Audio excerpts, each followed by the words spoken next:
دي مختلفة عن نوعية الحلقات اللي بنعملها في القناة، بس ليه ما نعملش حلقة خفيفة كده تعرف فيها شوية أفلام مصرية تحفة بس ما خدتش حقها؟ واي نوت؟ فخلينا نبدأ، بس ما تنساش تقولنا في الكومنتات عايز حلقات من النوع ده ولا فاكس. يلا بينا.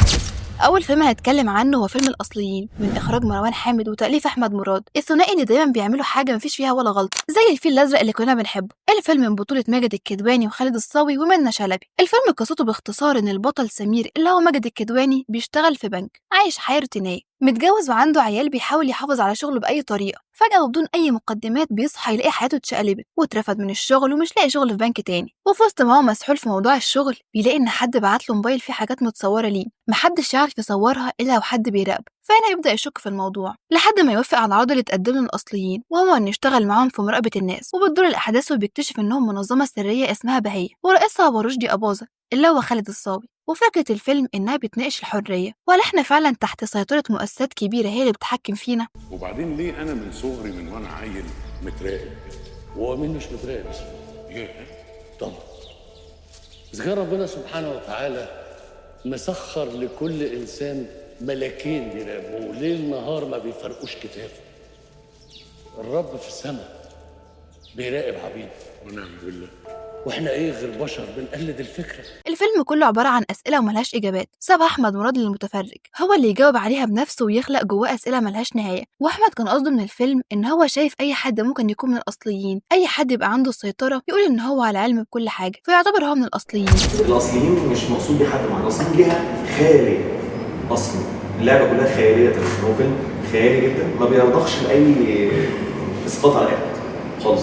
بس كل بني آدم هيلاقي فيها حاجة، كل بني آدم هو بيتفرج هيطلع المعنى اللي هو حاسس إنه شايفه فيه. ولو عايز تعرف تحليل الفيلم بالتفصيل هتلاقي حلقة كاملة عنه في القناة هتظهر لك في الآي اللي فوق دي. ومن مميزات الفيلم إنه مش فيلم تجاري غرضه الربح وبس زي معظم الأفلام المصرية، فيلم فلسفي أي حد بيحب يفكر وهو بيتفرج على الفيلم ويحلله هيعجبه الفيلم. ده غير من إخراج مروان حامد واختيار الممثلين زي ماجد الكدواني وخالد الصاوي. لكن الفيلم محققش النجاح لأن الفيلم غامض ومش كل الناس فهمته، وده علشان الناس في مصر متعودة إن لازم الفيلم يديك المعلومة في بقك ويبينها لك بشكل واضح، مع إن لو بصينا مثلا على الأفلام اللي بره هتلاقي إن الفيلم بيبعدك تماما عن فكرة الفيلم الأصلية وبيبقى عايزك انت اللي تفهمها بنفسك. ازاي بقى؟ انا عايز حضرتك تقنعني ازاي؟ زي مثلا فيلم شاتر ايلاند. كمان في ناس ما حبتش الفيلم عشان نهايته كانت مفتوحه وغامضه وبس كده.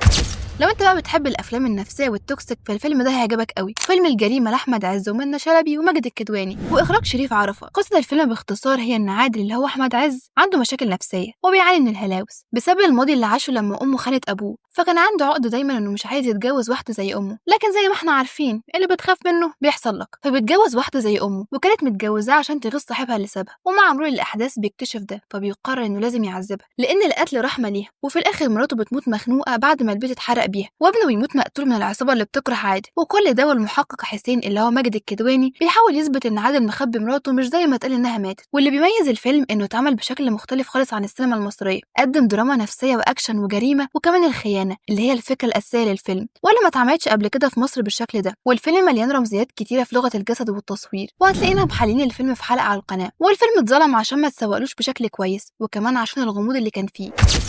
طيب لو انت بتحب الافلام اللي البطل بيكون فيها وحيد ومنطوي وعنده مشاكل نفسيه فالفيلم ده هيعجبك. فيلم الايجار بطوله خالد الصاوي ومحمد سلام. قصه الفيلم باختصار بيتكلم عن الدكتور يحيى اللي هو خالد الصاوي، راجل كبير في السن ساكن لوحده وعايش حياه روتينيه لحد ما يقابل واحد اول مره يشوفه وهو محمد سلام. وبتحصل له ظروف بتخليه عايز اي مكان يقعد فيه في الاسكندريه لمده صغيره، فبيعرف يحيى واللي بيأجر له اوضه في شقته. وبيفضل يحيى يشكك في نفسه، هل ده كابوس؟ طب الشخص ده حقيقي ولا خيال؟ طب هل يحيى عنده مشاكل نفسيه ولا في حاجه غريبه؟ واللي بيميز الفيلم ده انه مش عامل دراما تقليديه ولا رعب صريح اوفر، وكمان بيخلق فيك حاله من الاسئله والشك طول الفيلم. واللي ظلم الفيلم ده هو قلة الدعاية، وإن نجوم مش نجوم شباك، وإن مش كل الناس بتحب النوع من الأفلام دي. ولو ما اقتنعتش بالفيلم ده وعايز فيلم تاني نفس الفكرة بيتكلم عن الوحدة والخوف فهو فيلم بره المنهج. خليني أقولك قصته باختصار. نور طفل عنده 13 سنة لكن عنده خوف من الناس وبيحاول يقلبه لشجاعة، لكن الموضوع بيقلب ضده لما كان في يوم بيلعب كورة بيكتشف فيلا مهجورة جنب مدرسته. الناس بتقول إنها مسكونة، ولما بيحاول يكتشف الفيلا بيلاقي إن الفيلا مش مهجورة ولا حاجة، بيطلع عايش فيها راجل غريب اسمه بشير اللي هو ماجد الكدواني. تبدأ بينهم صداقة بنعرف منها قصة حياة الاتنين، ليه بشير منعزل عن العالم وإيه اللي مخليه مستخبي. ده اللي بنعرفه من الفيلم. اللي بيميز الفيلم إن إخراج عمرو سلامة، وكان بيناقش فكرة الخوف اللي بتتزرع فينا من صغرنا. وطبعا الفيلم ما خدش حقه بسبب الدعاية، وإنه كان نازل في سنة فيها أفلام شباك زاك زي البعض لا يذهب للمأذون مرتين لكريم عبد العزيز، وفيلم العارف لأحمد عز،